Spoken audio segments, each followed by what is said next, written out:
പിതാവിന്റെയും പുത്രന്റെയും പരിശുദ്ധാത്മാവിന്റെയും നാമത്തിൽ ആമേൻ. എന്റെ പ്രിയപ്പെട്ടവരെ, ഞങ്ങൾക്കും ഞങ്ങളുടെ ദേശത്തിനും അമ്മ മധ്യസ്ഥം തേടി തന്ന എല്ലാ അനുഗ്രഹങ്ങൾക്കും കൃപകൾക്കും ഞങ്ങളിപ്പോൾ ഹൃദയം നിറഞ്ഞ നന്ദി പറയുന്നു. പരിശുദ്ധമ്മേ, ദൈവമാതാവേ, 2004 ഡിസംബർ 7 തീയതി ഉച്ചകഴിഞ്ഞ് 2:30 കൃപാസനത്തിൽ സംഭവിച്ച അമ്മയുടെ പ്രത്യക്ഷപ്പെടലിനെ കുറിച്ച് തിരുസഭയ്ക്ക് സമർപ്പിച്ചിരിക്കുന്ന പഠനരേഖകളുടെ മേൽ സഭാത്മകമായ പഠനം ആരംഭിക്കുവാൻ ഞങ്ങൾ പ്രാർത്ഥിക്കുന്നു. അമ്മേ പരിശുദ്ധമ്മേ, ഭൂസ്വർലോകങ്ങളുടെ രാജ്ഞിയായ അങ്ങേക്ക് ഭൗമ സംരക്ഷണത്തിനായി പ്രപഞ്ച പ്രകൃതിയെ തന്നെ തിരുസഭ പ്രതിഷ്ഠിക്കുവാൻ ഈ പ്രത്യക്ഷീകരണം വഴി ഇടയാക്കണമേ. പരിശുദ്ധമ്മേ, ജപമാല മാതാവേ, സകല കൃപാസനം പ്രാർത്ഥനയോടും ചേർത്ത് ഞങ്ങളിപ്പോൾ പ്രാർത്ഥിക്കുന്ന ഈ കുടുംബത്തിന്റെ പ്രത്യേക നിയോഗം പറമക്കളെ.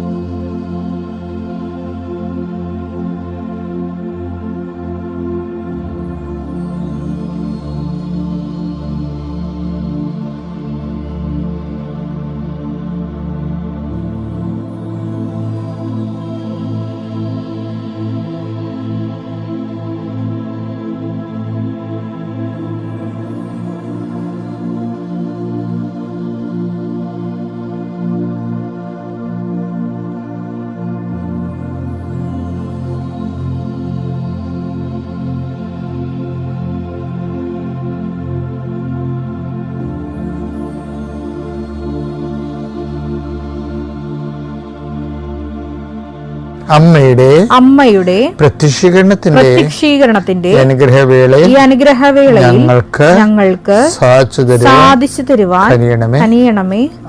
ആമേൻ. വിശ്വാസ പ്രമാണം. സർവശക്തനായ പിതാവും ആകാശത്തിന്റെയും ഭൂമിയുടെയും സൃഷ്ടാവുമായ ദൈവത്തിൽ ഞാൻ വിശ്വസിക്കുന്നു. അവിടുത്തെ ഏകപുത്രനും ഞങ്ങളുടെ കർത്താവുമായ ഈശോമിശിഹായിലും ഞാൻ വിശ്വസിക്കുന്നു. ഈ പുത്രൻ പരിശുദ്ധാത്മാവിനാൽ ഗർഭസ്ഥനായി കന്യകാമറിയത്തിൽ നിന്ന് പിറന്ന് പൊന്തിയോസ് പീലാത്തോസിന്റെ കാലത്ത് പീഡകൾ സഹിച്ച് കുരിശിൽ തറയ്ക്കപ്പെട്ട് മരിച്ച് അടക്കപ്പെട്ട് പാതാളങ്ങളിൽ ഇറങ്ങി മരിച്ചവരുടെ ഇടയിൽ നിന്ന് 3-ാം നാൾ ഉയർത്ത് സ്വർഗത്തിലേക്ക് എഴുന്നള്ളി സർവശക്തിയുള്ള പിതാവായ ദൈവത്തിന്റെ വലതുഭാഗത്തിരിക്കുന്നു. അവിടെ നിന്ന് ജീവിക്കുന്നവരെയും മരിച്ചവരെയും വിധിക്കുവാൻ വരുമെന്നും ഞാൻ വിശ്വസിക്കുന്നു. പരിശുദ്ധാത്മാവിലും ഞാൻ വിശ്വസിക്കുന്നു. വിശുദ്ധ കത്തോലിക്കാ സഭയിലും പുണ്യവാന്മാരുടെ ഐക്യത്തിലും പാപങ്ങളുടെ മോചനത്തിലും ശരീരത്തിന്റെ ഉയർപ്പിലും നിത്യമായ ജീവിതത്തിലും ഞാൻ വിശ്വസിക്കുന്നു. ആമേൻ. സ്വർഗ്ഗസ്ഥനായ ഞങ്ങളുടെ പിതാവേ, അങ്ങയുടെ നാമം പൂജിതമാകണമേ. അങ്ങയുടെ രാജ്യം വരണമേ. അങ്ങയുടെ തിരുമനസ് സ്വർഗത്തിലെ പോലെ ഭൂമിയിലും ആകണമേ. അന്നു വേണ്ടുന്ന ആഹാരം ഇന്ന് ഞങ്ങൾക്ക് തരണമേ.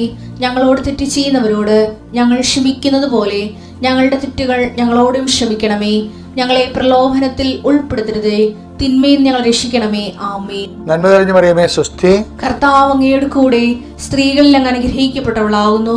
അങ്ങയുടെ ഉദരത്തിൻ ഫലമായി ഈശോ അനുഗ്രഹിക്കപ്പെട്ടവനാകുന്നു. പരിശുദ്ധ മറിയമേ, തമ്പുരാന്റെ അമ്മേ, പാപികളായ ഞങ്ങൾക്ക് വേണ്ടി ഇപ്പോഴും ഞങ്ങളുടെ മരണസമയത്തും തമ്പുരാനോട് അപേക്ഷിക്കണമേ. ആമേൻ. എൻ്റെ കർത്താവേ, നിന്റെ ഉന്നതമായ നാമത്തിന് സ്തോത്രം ചെയ്യുന്നു. എൻ്റെ കർത്താവേ, നിന്റെ വിശുദ്ധ പൗരോഹിത്യത്തിന് നന്ദി പറയുന്നു. 39 കൊല്ലം നിന്റെ പരിശുദ്ധ ബലി അർപ്പിച്ചുകൊണ്ട് പരിശുദ്ധ കുർബാനയുടെ തുടർന്നുള്ള ആത്മീയ ആവിഷ്കാരമായ കുർബാന ജീവിതം അനുഷ്ഠിക്കുവാൻ വിളിക്കപ്പെട്ടതിന് നന്ദി പറയുന്നു.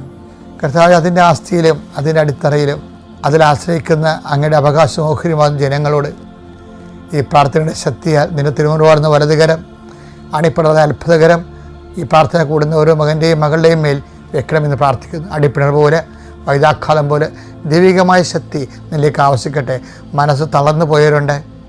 രോഗം മൂലം, പീഡിതകൾ മൂലം, സാമ്പത്തിക ദാരിദ്ര്യം മൂലം, കുടുംബകലഹം മൂലം, ഓരോരുത്തർക്കുമുള്ള ബാധ്യതകൾ കാരണം മനസ്സ് തളർന്നു പോയവരുണ്ട്. ഈശോയെ, അവരെ നീ ഇപ്പം ശക്തിപ്പെടുത്തണം.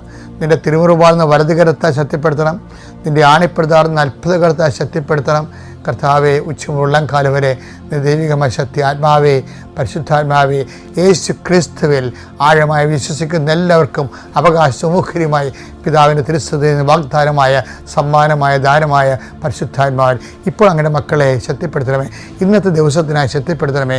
ഇപ്പോൾ അങ്ങയുടെ മക്കളെ ശക്തിപ്പെടുത്തണമേ. ഇന്നത്തെ നിയോഗങ്ങൾക്ക് ശക്തിപ്പെടുത്തണമേ. ഇപ്പോൾ ആത്മാവെ അങ്ങയുടെ മക്കളെ ശക്തിപ്പെടുത്തണമേ. ഇന്നവർ പോകുന്ന വഴികളെ ആത്മാവിനെ അഭിഷേകം ചെയ്യണമേ. ഇന്നവർ പോകുന്ന സംസാരങ്ങളെ അവരെ ഇടപെടലുകളെ കർത്താവ് ആത്മാവിനെ ശക്തിപ്പെടുത്തണമേ. കർത്താവ് ചെയ്തു തീർക്കാനുള്ള ജോലികൾ, സംസാരിച്ച് തീർക്കാനുള്ള സംസാരങ്ങൾ, പ്രാർത്ഥിച്ചു തീർക്കാനുള്ള പ്രാർത്ഥനകൾ എല്ലാം കർത്താവിൻ്റെ കൃപയാൽ നിറയട്ടെ. അമ്മയെ പരിശുദ്ധമ ദേവമാതാക്കാനായ കല്യാണ കുടുംബത്തിലേക്ക് എന്നതുപോലെ കർത്താവ് അവരുടെ ആവശ്യങ്ങൾ അവർ തന്നെ അറിയാത്തപ്പോൾ അമ്മ തന്നെ അറിഞ്ഞുകൊണ്ട് ഈശോയുടെ തിരുസന്നിധി അർപ്പിക്കുന്ന അമ്മയുടെ ദിവ്യ സാന്നിധ്യം ഉടമ്പടിയെടുത്ത എല്ലാ മക്കൾക്കും സഞ്ചാരി മാതാവേ, സമയത്തിൻ്റെ റാണി എപ്പോഴും അവർക്ക് അനുഭവവേദ്യമാക്കാൻ ഇടയാക്കണമേ എന്ന് പ്രാർത്ഥിക്കുന്നു. കർത്താവേ, ഓരോ നിമിഷവും ഓരോ ദിവസവും ഞങ്ങളുടെ വിശ്വാസം, ഞങ്ങളുടെ ദൈവസ്നേഹം, ഞങ്ങളുടെ പ്രത്യാശ നില അർപ്പിച്ചുകൊണ്ട് കർത്താവ് ജീവിക്കുന്ന മക്കൾക്ക് കർത്താവേ, അങ്ങ് വലിയ ഈ അടരാട്ട ജീവിതത്തെ അങ്ങ് ആത്മശക്തി, ആത്മധൈര്യമായി, അഭിഷേകമായി അങ്ങയുടെ മക്കൾക്ക് അടയാളങ്ങളുടെ അനുഭവവേദ്യമാക്കണം പ്രാർത്ഥിക്കുന്നു. എൻ്റെ കർത്താവിൻ്റെ ഉന്നതമായ നാമത്തിൽ സഭയുടെ അധികാരത്തിൽ കുരിശിൻ്റെ അടയാളത്തിൽ ദൈവശക്തിയാൽ നീയും നിൻ്റെ കുടുംബവും അനുഗ്രഹിക്കപ്പെടട്ടെ. God infuse the spirit of power and grace. നമ്മളെ ഉടമ്പടിയുടെ ബേസ്മെൻറ്റ് രക്ഷയുടെ സമവാക്യമാണ് അല്ലേ? അത് നമുക്കറിയാം. എന്താണത്? Not by merit but by grace. എന്നുവെച്ചാൽ നിൻ്റെ യോഗ്യത കൊണ്ടല്ല, എൻ്റെ കൃപ കൊണ്ടെന്ന്. എന്നുവെച്ചാൽ യോഗ്യതകളെ മെറിറ്റ് ചില സമയത്ത് വില പോകാത്ത അവസരം കൊണ്ടാവുമെന്ന് ഞാൻ നിങ്ങളോട് പറഞ്ഞിട്ടുണ്ട്. ചില ആൾക്കാർ അമിതമായ ആത്മവിശ്വാസവും അത് കവിഞ്ഞ അഹങ്കാരമായിട്ട് ഇങ്ങനെ ജീവിക്കുന്നുണ്ട്. എന്താ കാര്യം? അവർക്ക് 97 മാർക്കുണ്ട്, 98 മാർക്കുണ്ട്. ഞാൻ പിന്നെ എന്തിനാണ് പ്രാർത്ഥിക്കണത്? കാര്യം എനിക്ക് മുത്തിക്കൊണ്ട് എൻ്റെ മാർക്ക് ലിസ്റ്റ് കാണുമ്പോൾ തന്നെ മുത്തിക്കൊണ്ട് എനിക്ക് അഡ്മിഷൻ തരുമെന്നൊക്കെ പറയും. അത് അങ്ങനെയൊക്കെ ചിന്തിച്ചിരിക്കുക. അത് വെറുതെ വിട്ടികളുടെ മൂഢസ്വർഗത്തിലാണ്. കാരണം നീ 98 മാർക്കുകാരൻ അഡ്മിഷൻ ചെല്ലുമ്പോൾ എന്നാ സംഭവിക്കണത്? ആകെപ്പാടെ 5 സീറ്റും ഉണ്ടാകും, 98 മാർക്കുകാരൻ 10 പേരും ഉണ്ടാകും. ആർക്ക് കൊടുക്കും? ഈ പ്രശ്നമുണ്ട്, ഈ പ്രതിസന്ധിയുണ്ട്. അപ്പോൾ എപ്പോഴും നമ്മൾ ഓർക്കുക, ജീവിതം എന്ന് പറയണത് ദൈവം നിശ്ചയിച്ചിരിക്കുന്നത് എന്താണ്? Not by merit but by ഗ്രേസാണ്. ജീവിതത്തിൻ്റെ ഏതെങ്കിലും ഭാഗങ്ങളിൽ ഗ്രേസ് ഇല്ലാതെ ഫില്ലാകത്തില്ല. ഗ്രേസ് നമ്മൾ പിന്നെ വേറെ പ്രശ്നം എന്ന് വെച്ച് കഴിഞ്ഞാൽ ഗ്രേസ്, ഇപ്പോൾ നമുക്ക് ഗ്രേസ് വേണ്ട, മെറിറ്റ് മതി എന്ന് പറഞ്ഞു കഴിഞ്ഞാൽ എന്താ കാര്യം? നമ്മുടെ റിട്ടേൺസും നമ്മുടെ അനുഗ്രഹങ്ങളും കുറവായിരിക്കും. കാര്യം എന്താണ്? മെറിറ്റ് വർക്ക് ചെയ്യുന്ന ഒരു ഇക്വിലിബ്രിയം ഉണ്ട്. എന്താണ്? നിങ്ങൾ വിതക്കുന്നത് തന്നെ നിങ്ങൾ കൊയ്യും. വേണ്ട. അപ്പോൾ മെറിറ്റിൻ്റെ അനുസരിച്ച് നോക്കാനാണെങ്കിൽ ആ മെറിറ്റ് അനുസരിച്ചുള്ള നമുക്ക് അതനുസരിച്ചുള്ള അനുഗ്രഹമേ നമുക്ക് കിട്ടത്തുള്ളൂ. അനുഗ്രഹമില്ല, ആനുകൂല്യമായാലും എന്തായാലും മെറിറ്റിൻ്റെ ഒരു അപാജയം അതാണ് ഈശോ പറഞ്ഞത്. ഗലാത്യ 6:7 എടുത്ത് മനുഷ്യൻ വിതയ്ക്കുന്നത് തന്നെ കൊയ്യും. അതാണ് മെറിറ്റിൻ്റെ പ്രശ്നം. അതാണ് യോഗ്യത മാത്രം ആശ്രയിച്ചാൽ നിങ്ങൾ യോഗ്യതയുള്ളൊരു അഹങ്കാരം പിടിച്ചിരിക്കരുത്. ഇപ്പം ആരോഗ്യമായിട്ട് യോഗ്യത ഉണ്ടാകും, പണപരമായിട്ട് യോഗ്യത ഉണ്ടാകും. ഇതൊന്നും നിങ്ങൾ രക്ഷിക്കത്തില്ല. ധർമ്മത്തിലൂടെ നേടിയാലും അധർമ്മത്തിലൂടെ നേടിയാലും ഈശോ ചോദിക്കണില്ലേ, നിങ്ങൾ ഒരുക്കി വെച്ചിരിക്കുന്നതൊക്കെ ആരുടേതാകും? അപ്പോൾ ആദ്യം നമുക്ക് നോക്കേണ്ടത് ലൂക്ക 16:9 ഞാൻ നിങ്ങളോട് പറയുന്നു അധാർമിക സമ്പത്ത് കൊണ്ട് നിങ്ങൾക്കായി സ്നേഹിതരെ സമ്പാദിച്ചുകൊള്ളുവിൻ. അത് നിങ്ങളെ കൈവിടിയുമ്പോൾ അവർ നിങ്ങളെ നിത്യകൂടാരങ്ങളിൽ സ്വീകരിക്കും. അപ്പോൾ അതായത് അധാർമികമായ സമ്പത്ത് കൊണ്ടായാലും ശരി എന്ത് ചെയ്യണം? അപ്പോൾ ചില സമയത്ത് നിങ്ങളുടെ മെറിറ്റ് നേടുന്നത് ചിലപ്പോൾ ഗുസ്തി കൊണ്ടും മത്സരം കൊണ്ടും മറ്റുള്ളവരുടെ കാലുവാരിക്കൊണ്ടും ദൈവത്തെ അറിയാത്ത കാലത്ത് മനുഷ്യൻ പല വിക്രിയകൾ കാണിക്കും. പക്ഷേ എങ്കിലും അതിനെ അനുദപിച്ചുകൊണ്ട് അതെല്ലാം വൈറ്റാക്കാൻ പറ്റും. ഇപ്പം ചില കള്ളന്മാർ ചെയ്യുന്നതില്ലേ, ബ്ലാക്ക് വൈറ്റാക്കാൻ വേണ്ടി കുറേ സൂത്രം കാണിക്കത്തില്ലേ, ഇതുപോലെ തന്നെ ആധ്യാത്മികതയിലും ബ്ലാക്ക് വൈറ്റാക്കാൻ പറ്റും. അതെങ്ങനെയാണ് സംഭവിക്കണമെന്ന് വെച്ച് കഴിഞ്ഞാൽ, ഇപ്പം നിങ്ങളുടെ മെറിറ്റ് കൊണ്ട് നിങ്ങൾ പലപ്പോഴും ദൈവത്തെ അംഗീകരിക്കണത് കൊണ്ടോ അംഗീകരിക്കാത്തത് കൊണ്ടോ അറിയാത്തത് കൊണ്ടോ അഹങ്കാരം കൊണ്ടോ ദൈവത്തെ അംഗീകരിക്കുന്നത് പോരായ്മയായി കരുതുന്നത് കൊണ്ടോ റോമ 1:29 അനുസരിച്ച് കൊണ്ട് ചിലപ്പോൾ ദൈവത്തെ മാറ്റി നിർത്തിക്കൊണ്ട് നിങ്ങൾ ജീവിതത്തിൽ നേട്ടങ്ങൾ ഉണ്ടാക്കും. പക്ഷേ നിങ്ങൾക്ക് മാനസാന്തരപ്പെടണമെന്ന് വിചാരിച്ചു കഴിഞ്ഞാൽ നിങ്ങൾക്ക് ഉണ്ടാകുന്ന അടുത്ത ഓപ്ഷൻ എന്താ വെച്ച് കഴിഞ്ഞാൽ അധാർമിക സമ്പത്ത് നിങ്ങൾ നേടിക്കഴിഞ്ഞാൽ അത് അധികാരം നേടിക്കഴിഞ്ഞാലും നിങ്ങൾക്കത് മനുഷ്യ സേവനത്തിനായി ഉപയോഗിച്ചുകൊണ്ട് നിങ്ങൾക്കതിനെ ബ്ലാക്ക് വൈറ്റ് ആക്കാൻ പറ്റും. പക്ഷെ ഒരു കാര്യമുണ്ട്, അങ്ങനെ ഉപയോഗിച്ച് കഴിയുമ്പോൾ പിന്നീട് എന്താണ്, മേലിൽ നിങ്ങൾ പാപം ചെയ്യരുത്. അതാണ് സംഭവം. അല്ല പാപം ചെയ്യുകയും പിന്നെ അത് അധർമ്മത്തിന് കൊടുക്കുകയും പിന്നെയും പാപം ചെയ്യുകയും അധർമ്മത്തിന് കൊടുക്കുകയും ഈ അഭ്യാസം ദൈവം അംഗീകരിക്കത്തില്ല. മനുഷ്യരെല്ലാം ഒരുക്കി വെക്കുകയാണല്ലോ എല്ലാ കാര്യത്തിനും വേണ്ടി. നിക്ഷേപം ഒരുക്കി വെച്ചിരിക്കണൊക്കെ ആരുടേതാകും, അതാണ് ആ വിഷയം. മെറിറ്റ് കൊണ്ടായാലും ശരി, എങ്ങനെ ആയാലും ശരി, മെറിറ്റില്ലാതെ അധാർമികം കാണിച്ചാലും ശരി, ഈ ഭൗതികമായ അസ്ഥിവാരങ്ങൾ കൊണ്ടാകുന്നതിൻ്റെ കുഴപ്പം ഇത് അന്യാധീനപ്പെട്ട് പോകുന്നതാണ്. ലൂക്കായുടെ സുവിശേഷം 12:20. എന്നാൽ ദൈവം അവനോട് പറഞ്ഞു ഈ രാത്രി നിന്റെ ആത്മാവിനെ നിന്നിൽ നിന്ന് ആവശ്യപ്പെടും. അപ്പോൾ നീ ഒരുക്കി വെച്ചിരിക്കുന്നവ ആരുടേതാകും?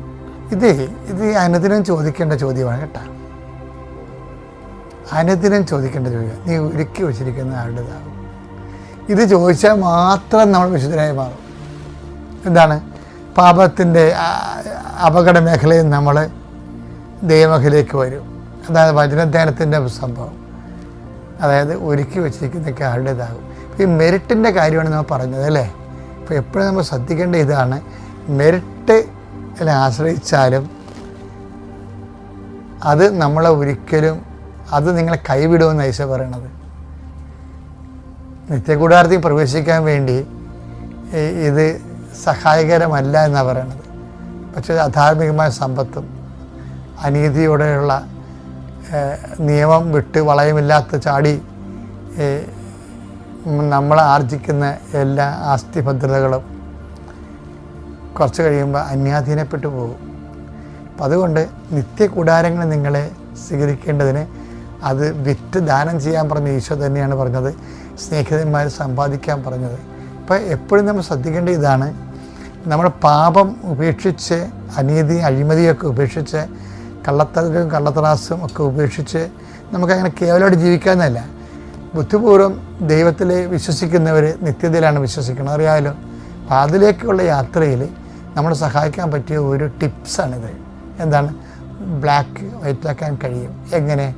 അത് ബ്ലാക്ക് എടുക്കാനുണ്ടാകുന്ന അധർമ്മങ്ങൾ അവസാനിപ്പിക്കുകയും അതേസമയം അധർമ്മത്തിലൂടെ സമ്പാദിച്ചത് അത് ആവശ്യമുള്ളവരെ കൊടുത്തിട്ട് അതുപോലെ നീ കർത്താവിൻ്റെ തിരുസന്നിധിയിൽ ക്ലീനായി നിൽക്കുകയും ചെയ്യുക. ഇപ്പം ക്ലീനായി നിൽക്കുമ്പോൾ തന്നെയാണ് ഈ പ്രെയറൊക്കെ ഭാരമില്ലാതെ വരണത്. അല്ലെങ്കിൽ എന്നും കൊന്നും നിൻ്റെ പ്രാർത്ഥനകളൊക്കെ ഉണ്ടാകും, പക്ഷേ ആ ഒരു ആവശ്യത്തിന് വേണ്ടിയായിരിക്കും. ആ പ്രാർത്ഥന മുഴുവനും നിറച്ച് ആ പ്രാർത്ഥന എന്തുമാത്രം നീ പ്രാർത്ഥിക്കുന്നു അത് മുഴുവനും നിന്റെ ആവശ്യമായിരിക്കും. അത് ഭയങ്കര ശാപം പിടിച്ച പരിപാടിയാണ്. അപ്പോൾ ശ്രദ്ധിക്കുക, ബി വെയർ.